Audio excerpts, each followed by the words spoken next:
So tonight's presentation is done by Todd Shorkey. Todd's doing a presentation on docks, cargoes, and vessels of the Saginaw River. Todd's a retired battalion chief with the Bay City Fire Department. Todd is also a captain on the Princess Winona. I don't know if you've ever been on the boat. He's also a licensed drone pilot, and he does a lot of drone photography up and down the Saginaw River and also around the Great Lakes too.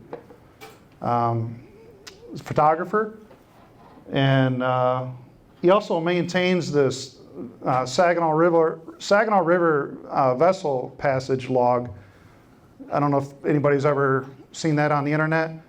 It's been active for over 20 years, or 20 years this spring.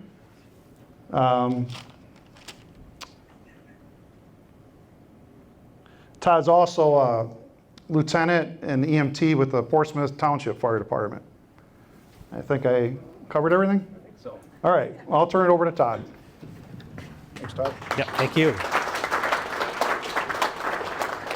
Thank you very much. Welcome, everybody. I'm glad you're here. For those of you who were here back last February when I did my very first presentation, and if you're back again, that's good. I didn't scare you off, so I'm glad that you returned. My presentation tonight is on the docks, cargoes, and vessels on the Saginaw River, and a little bit of extra stuff in there too along the way. Like when I was in the introduction said, I'm retired battalion chief from Bay City Public Safety, and I'm currently a lieutenant with Portsmouth.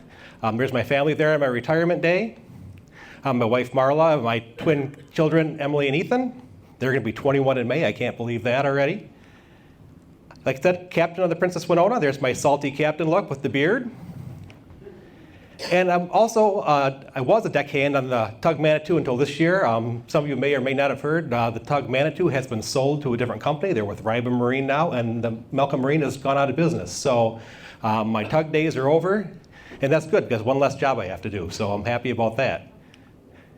And I'm FAA certified, small aerial pilot with my drone.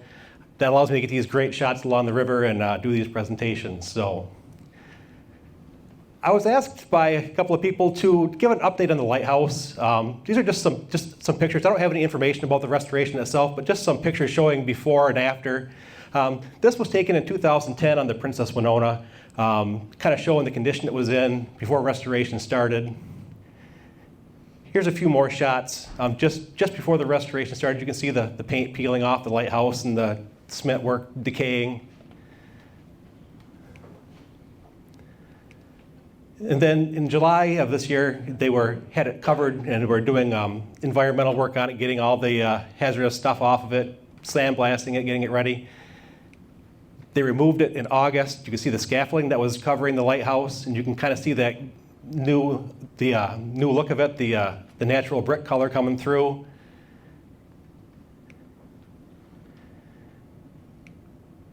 And then there's with all scaffolding removed. There's what it looks like today. I flew the drone out here last week. I took these last week, and you can kind of see.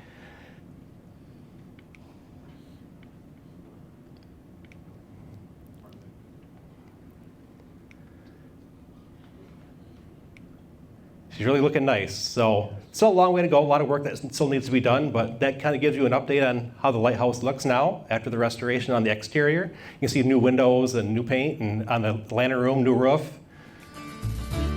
Here's a quick video from my drone.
So there it is. There's how it's looking now. And like I said, there's still a lot more work to do, but. So today out at the Bay City Town Center, there was a family fun day out there, and a couple of Lego creators by the name of Scott Thompson and Thomas Morse were out there. And they did a model of the Saginaw River Lighthouse. Pretty amazing. And they had that on display out there along with some of the other. You see City Hall in the background and the State Theater. There's the Saginaw River front range light in front of the rear range light. And you can kind of see in the very back, there's a freighter. And Scott messaged me a while back and said, we would like to do a Lego of something for your presentation. Can you send us some pictures or something we can look at? So I sent him a picture, and they came up with this vessel. Did a great job. You can see the Essexville work dock, the domes back here that you see along the river in the vessel. And there's the boat that they modeled it off my picture. So pretty amazing the work they can do with those Legos. So I just wanted to include that and say thanks to Scott and Tom for all they do with the Legos.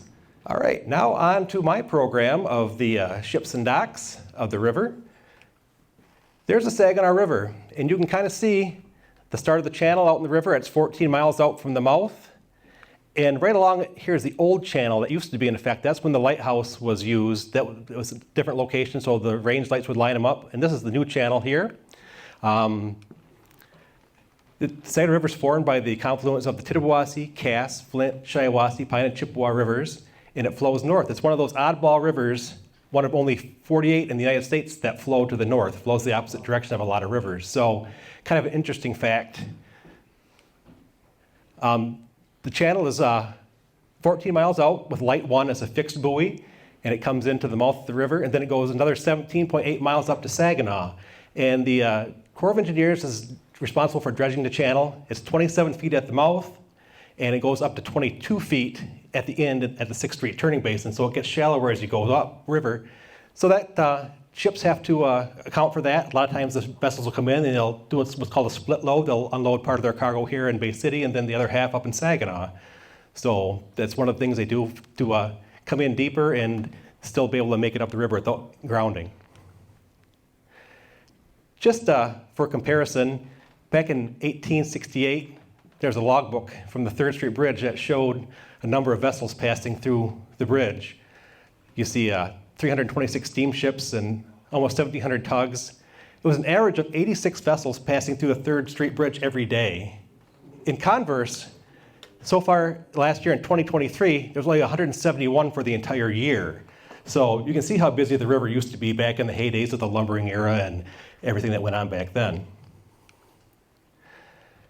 So we're going to start with the end of some things. And there's a lot more docks that were in operation that I don't have any slides on tonight, but I just wanted to hit on a few of the cargoes and docks that are no longer in operation on the Saginaw River.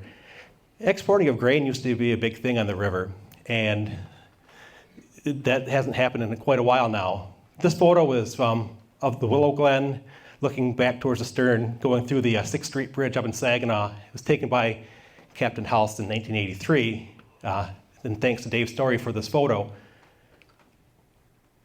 The last grain cargo out of the Saginaw River, the Cactus Stolpinus, in July of 1993, we believe. And again, thanks to Dave Story for these photos. It came out of the Carlton grain elevator. And this is from the tug Protector, correct me if I'm wrong. So there's still grain elevators up in Saginaw. This is the Viterra plant up in Zilwaukee. You can kind of see the Zilwaukee Bridge in the background and the Wirt Stone Dock in Saginaw. And then there's the Viterra plant in Carlton as well. You can see the old Michigan sugar plant in Carlton there. And remember this loading leg here sticking out. It's still there today. And there it is again back in July of '82 when the Senator of Canada was loading at the Pillsbury Grain Dock in Carlton. Another dock that's no longer in use is the Lafarge Cement Dock in Carlton. You can see the silos here, and the old E.M. Ford was 104 years old at the time I took this picture. And the Ford was used as a storage boat. The vessel will come in, tie up alongside of it, unload its cargo onto the Ford, and then when there's room in the silos, they'd unload the cement into the silos. You can see here with the Eigelhart next to the Ford unloading. And then it was a sad year in 2008 when the Ford was finally sold to the Purvis Marine Company out of the Sioux for scrap. Tugs came to pick it up and take it up to the Sioux. And it was a somber day, and the parade outbound on the Saginaw River as they towed the Ford out of here. We knew it was heading towards its demise to be scrapped up at the Purvis dock.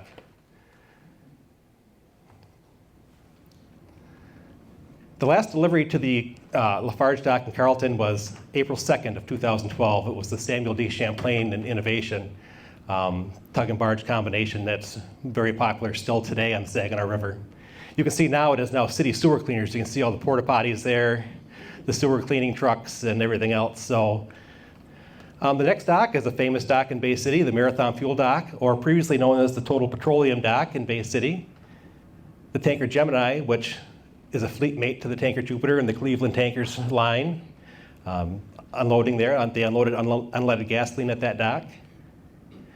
The final delivery to that dock was October 17th of 2006, and it was then the Algosar, which was the Gemini in the last picture. It was sold to Algoma Tankers and resumed work under a different name and different company. Famously, the tanker Jupiter fire in September. If you were here for my presentation last time, you got to see a bunch more pictures and some stories of mine from when I was there as a firefighter for that fire. But this just kind of shows the amount of fire there was for the tanker. That photo was taken from a U.S. Coast Guard helicopter. My partner, Captain Rick Hoppy, was on board and taking some pictures for the Coast Guard. And then the aftermath. And the Jupiter was there for a number of months, blocking the river channel, and you'll see a dock later on that was made as a result of this river being closed. The Triple Clean Liquifuels dock. It's located right by the Lake State Railroad Bridge on the east side of the river over by Woodside Avenue. Here's another Dave Story photo. It's the tanker Saturn unloading there in 1993. Tug and barges were the usual callers on the dock from the Andre fleet. During the 2007 season, Triple Clean sold it to SEM Materials. And then the final delivery was September of 2009. SEM was sold to Blue Knight Energy, and there was no more deliveries to the dock after that. That was the end of deliveries of fuel oil to that dock. And the big one, Consumers Energy dock in Essexville, always received coal. Here you see the Patrick Earth unloading there. The J.C. Weedock Power Plant, it went online in 1940. They retired the plant in 2016, and then in 2020, they started the demolition process of it, tearing it down. And then the rest of the building was brought down in August of 2020. The 1,000-footers would always bring coal in. This is the Walter J. McCarthy unloading at the dock, unloading coal. 2007 was a very interesting year because their train car unloader had mechanical issues and they're unable to load coal trains. So all the coal had to come in by vessel that year. And any vessel that they could find that could haul coal in was bringing coal in, vessels you wouldn't normally see.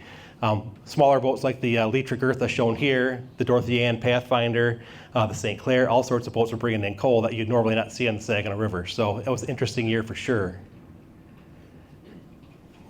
One of the final trips with the Walter J. McCarthy, because then in the last 2 years that we received coal there, the contract went to the Interlake Steamship Company, and we saw boats like the James Barker and the Patrick Eartha coming in to deliver coal to consumers. And then the final delivery of coal was in December of 2022. That was the last load that was brought in here, an icy day. Tug Manitou helping it to the dock. The car plant's still out there, and according to the consumer's website, it's set to continue in operation through 2031. They still have 2 gas-fired units out there creating electricity. So that's the plan as of right now, that plant will operate through 2031, and then I was told that plant will come down and there'll become a solar farm out there in that area. So today, there are 16 docks that are active and receiving cargo. And it's kind of hard to believe that there's that many docks receiving cargo along the river, but there are. This is a great shot. You got 3 vessels. You got a cement boat unloading back at Wholesome Cement, the Laura Elva Neckenvort leaving, and the Olive Elmore waiting for her to go by to head up towards Saginaw. Of the 16 docks that are active in 2023, Port Fisher Bay Aggregates was the busiest with 42 deliveries. They had 42 cargoes delivered. Between the Wirt Stone docks located along the river and the Port Fisher docks, they account for over half of the deliveries to the Saginaw River over the last year. Just over 70 vessels arrived with a split cargo. They'd unload part of their cargo here in Bay City, then continue upriver to unload the second half. 133 deliveries were made to the lower river docks, which is from the mouth of the river up to Liberty Bridge. We consider that the lower river. And then the upper river is anything past the Bay City bridges up in Saginaw, and there were 85 deliveries to those upper river docks. So the first dock that you come to from the mouth of the river is the Wholesome Cement dock in Essexville, and that's pretty recognizable to a lot of people, the old domes here and the silos. They had 31 deliveries in 2023. It was an up year for them. They had about 6 or 7 more deliveries than last year. Cement was in high demand this year. It started out, vessels would bring in cement clinker from Picton, Ontario, and the clinker would be unloaded into these domes and later on ran through their clinker mill, ground into powder, and formed cement. Vessels like the Frontenac, the Tadoussac, the Halifax would all bring in these clinker cargoes. That changed in 2010 when they built the unloading leg for powdered cement, and vessels started bringing in powdered cement that would flow from the vessel through the hoses and into the silos directly. And it almost flows like water. It's really liquid-like when it's flowing through the hoses and into the silos, even though it's cement powder. There's Stephen B. Roman coming in, S-Rock vessel. So in 2013, it became Lafarge owned. It was sold by S-Rock, and we started getting the vessels that we used to see up in the upper river delivering to the Lafarge dock in Carleton. Here's the Alpena coming in to deliver. The JL Ostrander in Integrity. Hoses hook up, cargo comes up through the unloading system into the silos. And everyone's favorite, the Alpena. In 2022, Lafarge decided it's time to get rid of the old mill building and stuff associated with crushing the clinker. They started tearing it down and brought the building down that winter. I was told by the dock manager there that by rewiring their electrical system after tearing down this milling building, that they're saving over $4,000 per month on their electric bill now. So that is a huge savings. That was a huge power suck for them, and they're glad to have that building gone. And then in 2023, it changed from Lafarge to the now current Wholesome Cement dock. Here's the NACC Antigua, and which is significant about that is this boat was contracted to bring a cargo of cement in from Algeria. It came in September 2023, traveled from South Africa to the Saginaw River, and unloaded cement here. And the reason for that was there was such a demand for cement, the plant up in Alpena could not keep up with the demand, but customers still needed product. So Wholesome contracted for this load. They didn't make any money on it, but they kept their customers happy with having a product to deliver. So that was a pretty interesting cargo this past summer. Probably the biggest complex on the Saginaw River, right across the river from the cement dock, is Port Fisher. And you can see this huge complex right here. Right along here is Bay Harbor Marina. You can see the mouth of the river. They have 4 different docks that vessels deliver to. The Bay Aggregates, where they receive construction aggregates, stone, sand. They have a cement batch plant towards the end of the slip. The terminal dock, which is a multimodal port site, they get international deliveries and general cargo. Bitmat, asphalt emulsion products, stuff for making roads, liquid asphalt. And then the Occidental Chemical Company has a calcium chloride dock there as well. So that's the Bay Aggregates dock. Good overhead view. Shows the old Amoco slip. in all the different products, different colors, different style stone, sands, all sorts of construction aggregates. Busiest stock, like I had said earlier, they had 42 deliveries in this slip last year. Here's the newest laker in the Great Lakes fleet, the Interlake Steamships Mark W. Barker, unloading there earlier this year, or in 2023. Kind of looking at the cargo hold, you can see the cargo inside. They have the unique cargo hold where it's flat bottomed, and they have 2 front end loaders that are down in the hold and garages on each end of one of the stern end and one of the bow end. And once all the cargo that can falls through the gates at the bottom, the loaders go out and clean up the rest in the corners.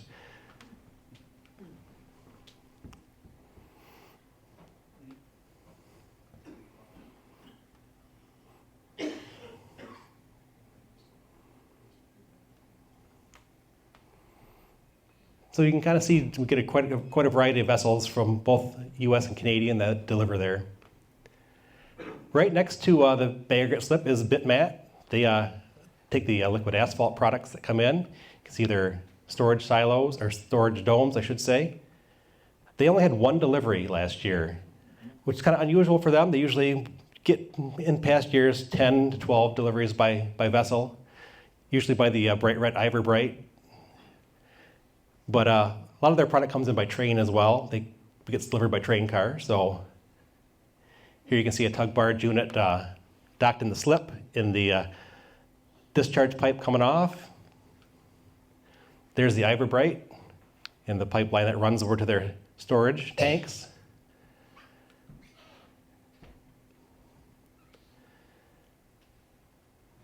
Kind of shows how it's at the end of the Bay Aggregate dock right there.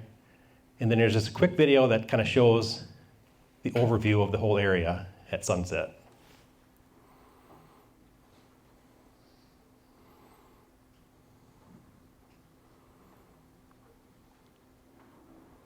Like I said, Bay Harbor Marine is over here to that side of the screen, the west side of Bay City out this way.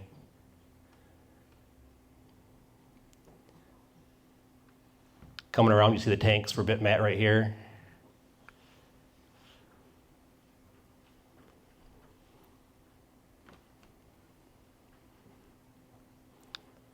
The River of the Lake State Railroad Bridge is up here, the Wirt dock.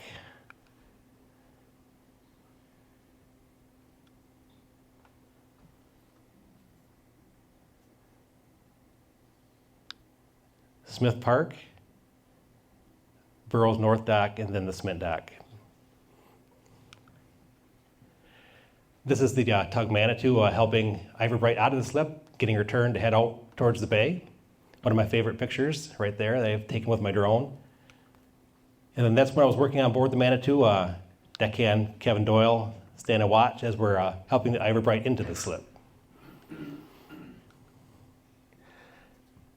Just past Bitmat is the Occidental Chemical Corporation dock, and their tanks are right back here. The line comes up to right here where they unload the tug barges at. They bring in liquid calcium chloride from Ludington. They had 5 deliveries in 2023.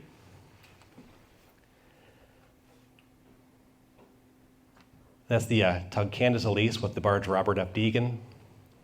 Spartan 2, and the tug Zeus with the Robert Deegan. Zeus pushed Robert Deegan for a number of years, but was taken off the Great Lakes and was replaced by the Candace Elise. And then the Port Fishel Terminals dock, which is the a lot of people remember it as the Dow Chemical dock or the International dock. This is where all the general cargo comes in. They have a big laydown area for cargo to sit. They only had 1 delivery, surprisingly, in 2023. The past 3 or 4 years, we've gotten quite a few deliveries of wind turbine components, the highest being 23 deliveries a couple of years ago. What I was told was there was a federal subsidy for wind energy that was taken away for 2023, so that's why we didn't get any deliveries. I was told that subsidy or that program for wind energy was reinstated for 2024, so we should start seeing those deliveries of international vessels bringing wind turbine parts in this year.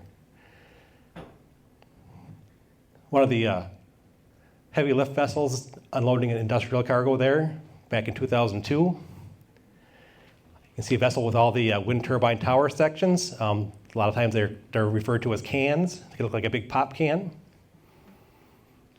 You see the vessel being unloaded, lowering the segments onto a truck and trailer to be set out in the yard for future use, to be taken out by convoy to wherever they're going to be set up at. And you'll notice these vessels, when they unload, their cranes are always on the outboard side or the river side to ease unloading. So you'll see some vessels that are situated at the dock with the bow facing downriver, others with the bow facing upriver, because the cranes are on that side. So when they come in, they always have a tug assist, and the tugboats will help push them around to get them up to the dock facing the right direction. We've seen some very interesting vessels over the years, different configurations. This is an unusual salty that the pilot house is forward and not at the rear. This cargo came in 2022, and these are parts for Michigan Sugar for their molasses plant to separate the sugar from the molasses. These came in and were trucked over to Michigan Sugar. Boats on a boat. These boats came over in 2021. Minerva Grack went to the dock, they unloaded the 2 boats, and they were outbound. Same boat, Minerva Grack again. This time in 2023, they came in with machinery for the Hemlock semiconductor plant in Hemlock, products to be used for their processes out there at Hemlock Semiconductor.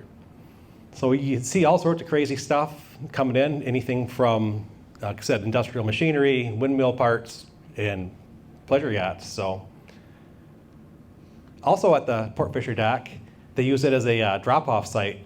Many of you guys remember the gypsum dock up in Alabaster. When they tore that unloading building down that was out in Tawas Bay, Riva Marine brought all the parts and scrap metal back here to Bay City, where it was taken to a scrapyard and recycled. So they loaded it on a barge when we tore it down out there in Alabaster and brought it all back here to be sorted and recycled. Olive Moore and Menominee spent some time there in 2022. They had a unloading belt in the bottom of their cargo hold that was torn, and they had to replace the belt. So it was a good spot for them to tie up and have crews come in to repair the unloading belt.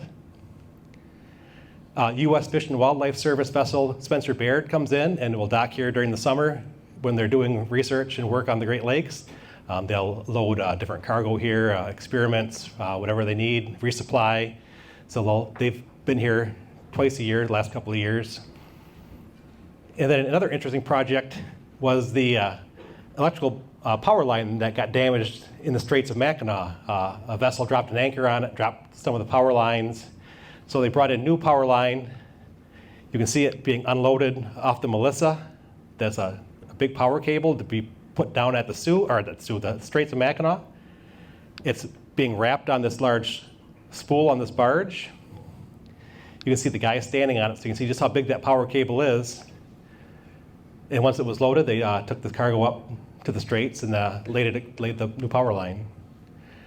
It's also been a staging area for dredging operations. This is the Ludke company staging their dredging equipment for the next spring. And then they tried bringing in some of the windmill components by train. This was in 2016. These are the big nacelles that the blades hook to sit on top of the towers. You can see these train cars have twice the number of trucks on them, 2 on each end. So it just kind of shows just how heavy that equipment actually is. They also brought blades in by train as well. You see the Lake State Railroad Company bringing in blades. They had to rest on 2 separate train cars to be brought in. And then the Burroughs North Dock, right across the river in Essexville. There's the cement dock we've already covered. And this small dock was the dock I mentioned earlier. This was just a small field before the Jupiter fire. And once the Jupiter blocked the Saginaw River, so vessels couldn't get up to Saginaw, the Sargent Company made this dock here. It's not very big, it's small, but it would enable them to continue to get product while the river was blocked and still run their business out of Bay City. They had 6 deliveries in 2023. It's a great park for boat watching, right next to Smith Park here. You sit on the bench and look directly at the freighter as they're unloading. one of my favorite places to go and fly the drone from and get pictures. And this is one of those rare shots where there's 3 vessels at a time again. You have a vessel unloading at Bay Aggregates, Sam Loud outbound, and the Laura Van Eckenvoort unloading at the Burroughs dock.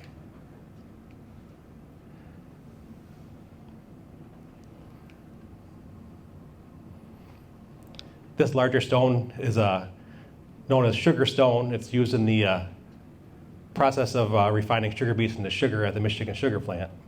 It's unloaded at the Burroughs dock in Essexville and as well as the Wirt Stone dock in Bay City.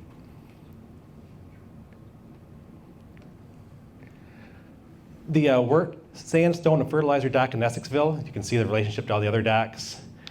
The stone dock is at the end down here, and then these are fertilizer domes that potash is delivered into. The stone dock had 16 deliveries last year, while the fertilizer dock had 3. Here you can see the Dorotheana Pathfinder unloading stone at the stone dock.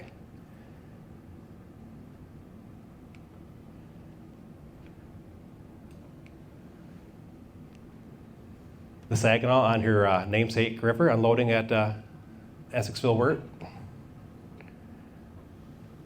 Herbert C. Jackson.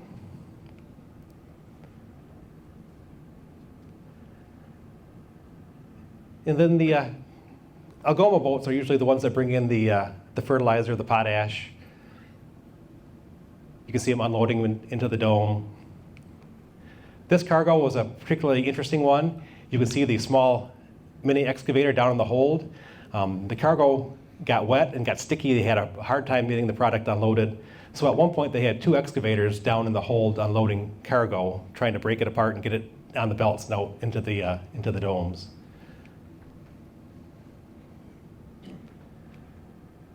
And there's a good picture of the potash coming off and inside the dome. Interesting thing here, telephone booth up on top of this big blue tower. What on earth would a telephone booth be doing up there?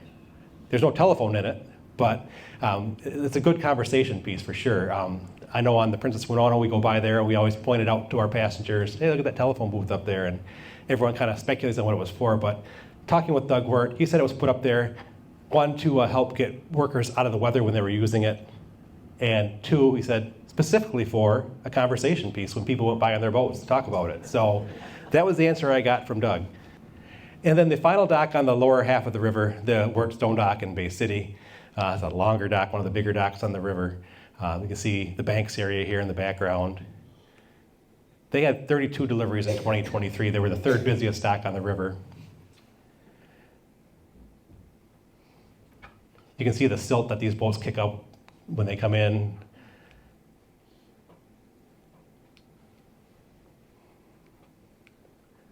Again, unloading sugar stone, the big pile of sugar stone at the end of their dock. And then this product here is affectionately called Wirt Dirt. It's aggregates and dirt mixed together. It packs in like concrete. It's a specific product for the Wirt company. And then something you don't see a whole lot anymore. 2 vessels unloading at the same time at Wirt. Used to happen quite a bit, not so much anymore.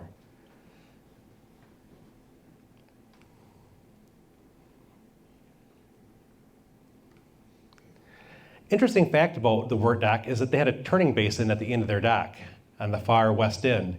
And it wasn't an official dock in the U.S. Army Corps of Engineers book. It was a private aid, but the vessels would get done unloading. They'd nose their vessel into the shoreline, bring the stern around. The GM plant is off in the background on their side of the river. Once they got their stern far enough around, they'd kick on the bow thruster, bring the bow away from the shore, and head outbound. Here's a picture of the Cuyahoga in the turning basin turning around. It used to be fun to watch them do that, but that turning basin hasn't been used in a number of years. It would need to be dredged out again before anyone could use it again, but it was used all the time for vessels that would unload just at the Bay City Wirt dock. And then here's the Mark Barker's first visit to the Bay City Wirt dock.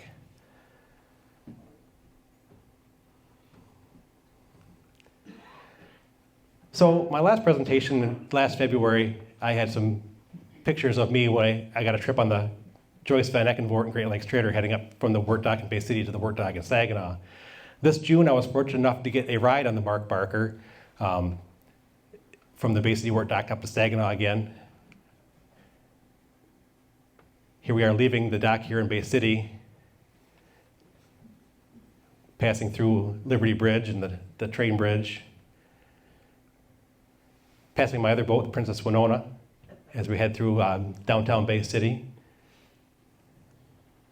And you can just see how tight and twisty this river is for navigating. Up here you'll see a red buoy, and you guys all know the saying, red right returning. That red buoy should be on this side of the boat. So we've got to make this big hard turn. So it's very twisty up in the upper river in some spots. And then looking back from the bow towards the pilot house. All right, so we'll pick up at the start of the upper river. In the first dock you come to after passing through all the bridges in Bay City, coming up along the river, past the airport, is the Burroughs Levee Dock in Zilwaukee. And one thing I found when I put this presentation together is I am woefully lacking on photos of vessels unloading at the docks in Saginaw. I don't know if it was just my laziness and not wanting to drive to Saginaw to get pictures or just not timing it out right or whatever, but I don't have a whole lot of boats unloading in Saginaw docks, so that's something I got to work on in the future. But the Burroughs Levee Dock is also R&R ready mix. You can see their batch plant over here on the side. Their cement trucks load here. They had 11 deliveries in 2023, and it's also a popular dock for the Olive Elmore to get fuel at. A lot of times when she comes in, Olive Elmore and Menominee will stop there and take on fuel. And a shot looking at it from the other direction. American Courage unloading there in 2019. And there's a good shot. You can see the Zilwaukee Bridge in the background. The Sargent Dock is just in front of it there. This was a picture from when I took the trip on the Great Lakes Trader, Joyce L. Van Eckenvoort. The JAW Eigelhart is docked here. They were on their way outbound. They pulled off to the side there to let us pass upbound and continued on their way. Interesting story about that is the cook on board the Eigelhart used to be the cook on board the Joyce L. Van Eckenvoort, so all the crew was out on deck waving as we went by at their old cook. So.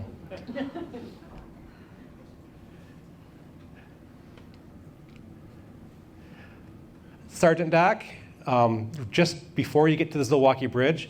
The Sargent Dock is the only dock on the Saginaw River that gets cargo of road salt. That's where all the road salt of the region comes in. They'll load there. They had 2 deliveries in 2023. One delivery was a salt delivery, and the other was a vessel loader, which we'll get to in a minute. You can see once the salt is unloaded, it's usually in a bigger pile. You'll see in the next picture, they have a bulldozer that makes its way up to the top of the pile, flattens it off, and then they cover it. So it must be quite a ride in a bulldozer driving up the side of a salt hill to flatten off the peak at the top. And you can see how big the pad is for the salt. There's a picture from the Zilwaukee Bridge. I was riding in the passenger seat. I wasn't driving. I didn't stop on the bridge, but this was before my drone, and got a picture out the passenger window going across the bridge. And you can see how the piles are peaked, and then they flatten those off to cover it.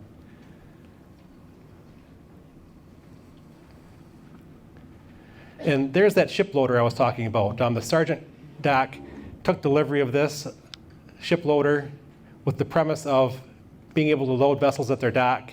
And what I was told was it could be grain, it could be aggregates, it could be sand, it could be any number of things.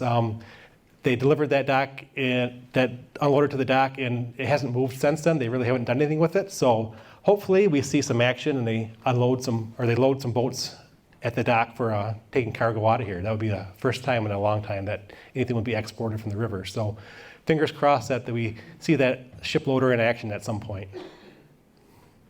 Just on the other side of the bridge is the Saginaw Asphalt Buena Vista Dock. It's the first dock once you go underneath the Zilwaukee Bridge. You can see their asphalt plant here. They had 15 deliveries last year. This was taken from a cruise on the Princess Winona years ago. It was actually a cruise that was sponsored by the Saginaw River Marine Historical Society. It was supposed to be a cruise that was going outbound towards the lighthouse, and we were blocked by the Great Lakes Trader, Joyce Van Eckenvoort, and I was trying to turn at the Wirt Dock in the Trinity Basin and couldn't get turned, so the decision was made to go upriver instead, and we got to see the the Ford at the cement plant, and then the vessel unloading here at the Buena Vista dock. It was our 3-hour tour. Yep, 3-hour tour. Here is the Cuyahoga this past year unloading at the Buena Vista dock. This was after her fire. She had a fire earlier and was repaired and got back into service, fire in the engine room, but thankfully it was not too severe and they were able to get her back in service. And McKeel Marine's newest vessel, the Northern Venture, on her first trip up the Saginaw River, stopping to unload at the Buena Vista dock. Classic, everyone might remember, most of you remember the Joseph Franz, a very frequent visitor here to the Saginaw River. And then right next to the Buena Vista dock is the Wirt Stone dock from Saginaw. There's a fence line right here that runs next to the domes. There's a fence that separates the two docks. So this is all the Wirt property. They were the second busiest dock last year with 33 deliveries. And here's another two-for shot where you have a vessel at the Buena Vista dock and a vessel at the Wirt dock unloading.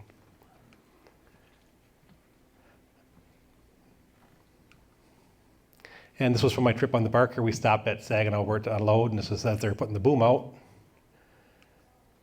And there's a shot down at this cargo hold to kind of show the product they were delivering that day. And the Robert S. Pearson unloading there, the old Wolverine. Some of you might remember the Wolverine from the Ogle Bay Norton days here on the river. Looking a little rusty, but still getting the job done, delivering her cargoes. And that's looking upriver towards Saginaw from the Wirt dock. The General Motors dock in Saginaw, referred to as the GM dock, it's actually leased by the Levy Corporation out of Detroit, but the GM dock, because it's located in front of the GM plant on Washington Avenue in Saginaw. And this is the stone portion of the dock. And then they had 23 deliveries this past year. It was a busy year for them. That's more than usual for that dock. And at the far end of the dock is the GM coal dock, where coal is brought in. They get 1 or 2 deliveries of coal per year at the coal dock. And there's just kind of an overview of both of them. Shot of the old Calumet or Myron C. Taylor unloading at the GM dock back in 2006. The EM Ford at the cement dock, so you can see it's right across the river from the old Carlton Lafarge cement dock. And then a lesser known dock is the U.S. Stone and Paving Materials dock, also known as Jaeger Asphalt, across the river. You can see the old Michigan sugar plant there in Carlton, the old Lafarge cement dock. They usually get 1 cargo a year, and this year was unusual in that they got 3 deliveries there, so it was kind of a big year for them at that dock.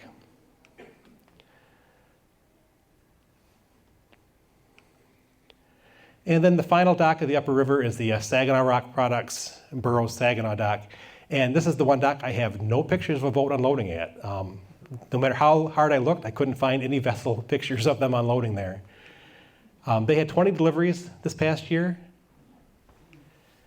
Here's a picture of the Cuyahoga turning around in the 6th Street turning basin off their dock, so that's about as best as I could do for a picture at the dock. It's a rather large dock.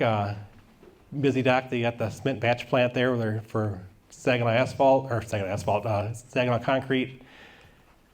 And then there's the turning basin. You can see the cutout right there where the vessels turn around at. That's the last place that commercial traffic can turn around on the river.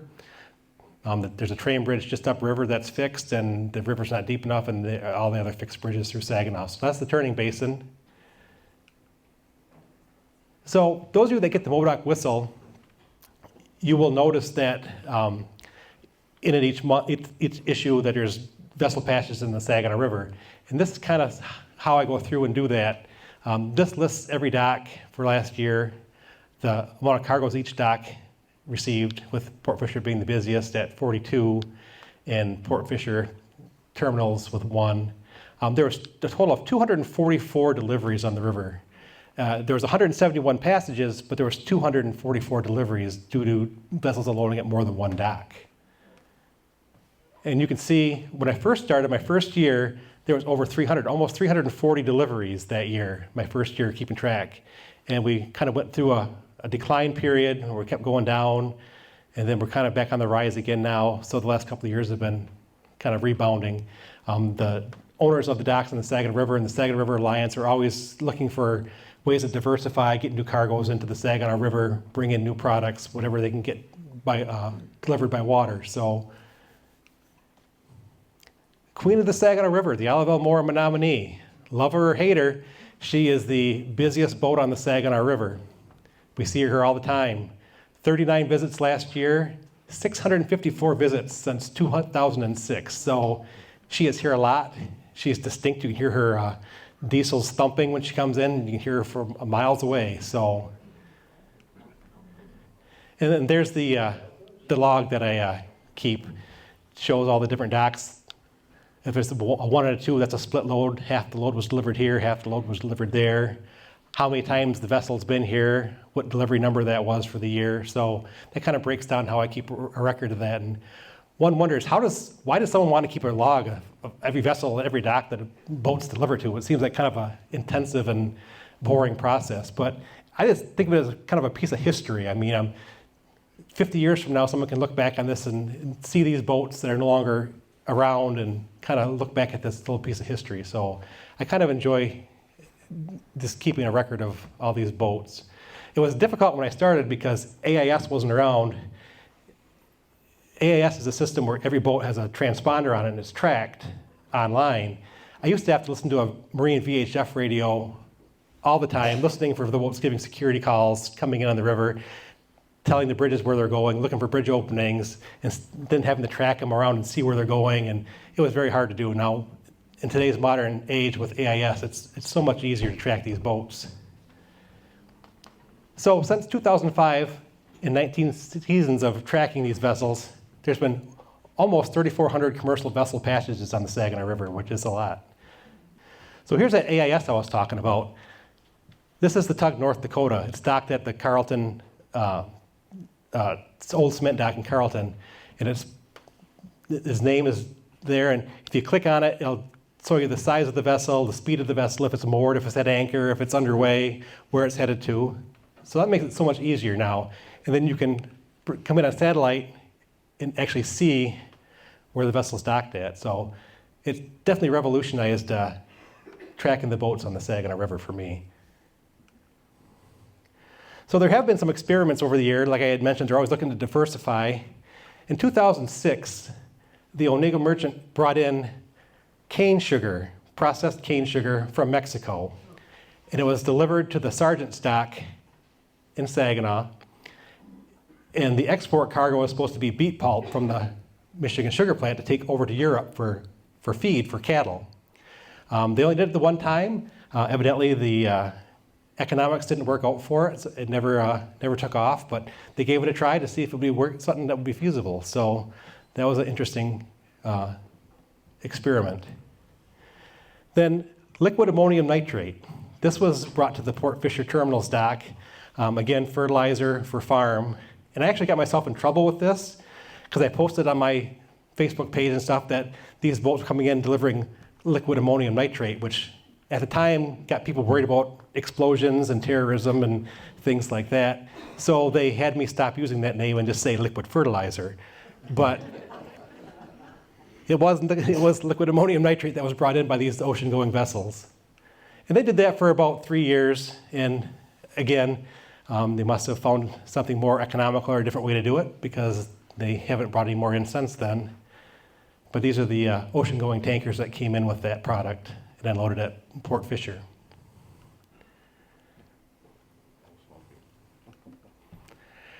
And here's another international cargo that came in.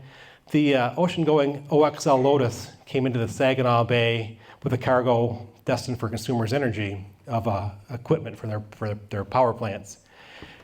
Problem was they loaded too deep and they were not able to enter the river. They were too deep to come in. They would ground if they came in. So they had to anchor out in the bay, and the tug Gregory J. Bush and barge STC 2004 made 7 trips out to the Lotus, loaded cargo on the barge, brought it in, and it was unloaded by crane. So it was a lengthy unloading process and didn't work out quite the way they had planned, but they got the job done. It just took a little while longer. Wilkinson Minerals. That was announced in February of 2020. They wanted to pulp salt brine from along the Saginaw River. They wanted to put a dock in. In 2021, they announced they were going to triple their investment to $150 million to work on this project. In late 2022, they began clearing the site, getting ready to begin work. And then, as of today, they stated that they were going to produce the liquid and dry salt products, primarily shipped out of the river, but nothing has been done other than the clearing of the trees. This is the site this past summer. You can see all the trees that they cleared and the opening. You can see the Edson and the Independence Bridge in the background, so that's where the dock is going to be. But nothing more has been done at the site as of this time. So hopefully Wilkinson does get going and be a product that will actually be exported out of the Saginaw River. So fingers crossed that actually happens. 2023 was interesting as well that the Great Lakes Towing Company established a tug dock on the Saginaw River. The tug North Dakota, built in 1910, is stationed up at the old cement dock in Carlton. It assisted it was either 13 or 14 vessels this past summer, or past season in 2023.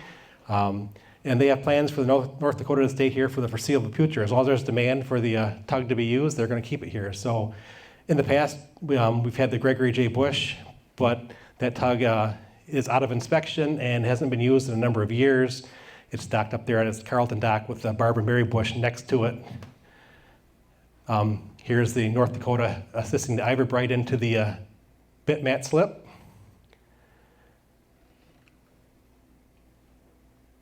Helping the Algoma Intrepid through Liberty Bridge and up the river. And there's the Bush and the Barbara Mary Bush docked. You can see the Barbara Mary Bush leaning up against the Gregory J. Bush.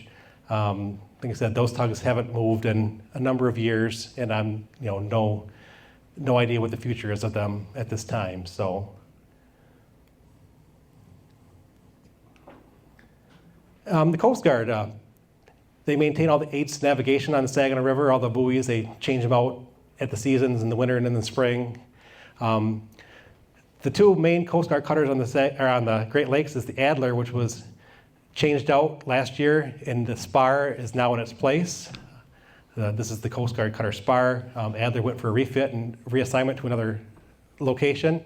And Hollyhock is done in Port Huron. They went for a refit and reassignment, and the Sequoia will be taking her place in Port Huron. Coast Guard station on the Saginaw River is also a aids to navigation station. They have their small stern loading buoy tending boat that does some of the marks on the river. A lot of you probably have not heard, but we have been told that the Coast Guard station on the Saginaw River is closing as of May of 2024.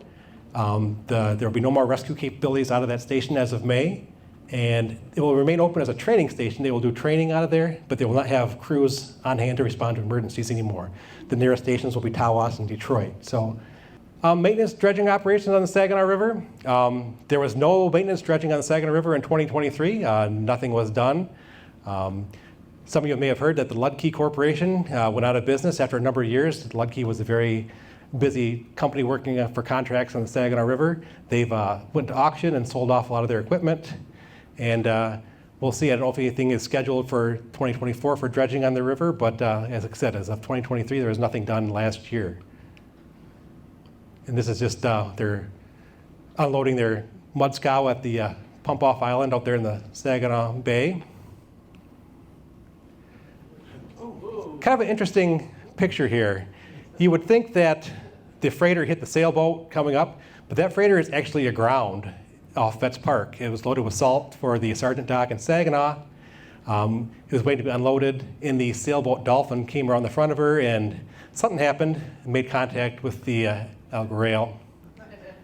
Not quite sure exactly what happened, but these incidents do happen on the Saginaw River. Here is the Tadoussac at the S-Rock Cement Dock in Essexville. Their brake on their unloading boom failed, and the boom came crashing down on the dock. No injuries or anything, but some damage to the rail on the boat and the end of the unloading boom. In 2021, the Calumet grounded and got crossed in the channel at the Lake State Railroad Bridge. That day, the wind had been blowing strong out of the north and had let up as she was coming in. So all the water that had been packed in the river all day started coming out, so the current was flowing strong outbound. And they always slow down to make these openings at the bridge, and they just kind of got pushed out of the channel. The stern went aground over here. The next day, the tug, one of the Ludke tugs, helped free her.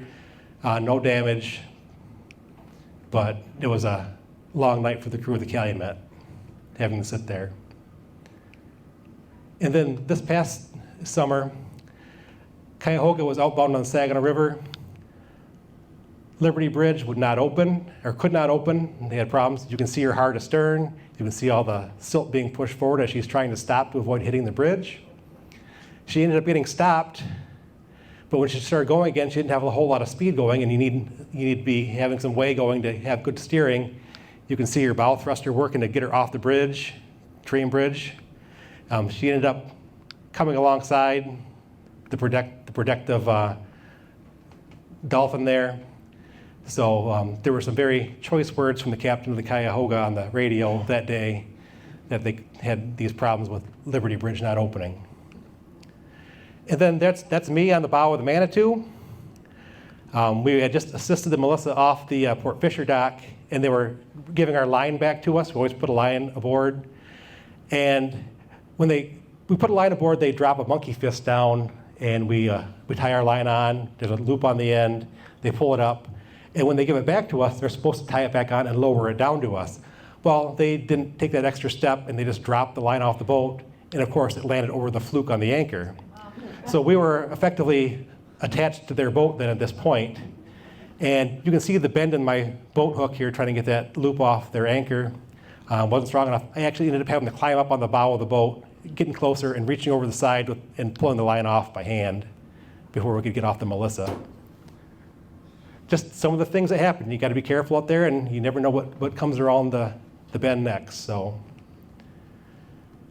and then some of my favorite nighttime shots I've gotten with the drone over the years. Here's the Herbert C. Jackson coming in. The Mark Barker on her first visit coming in at night.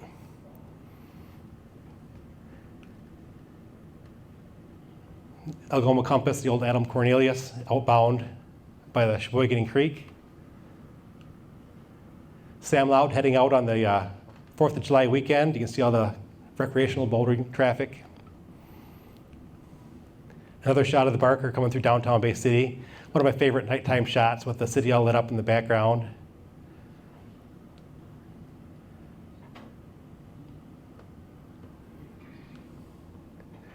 And that's the end of the program. I just wanted to thank everybody for coming tonight. Hope you enjoyed it.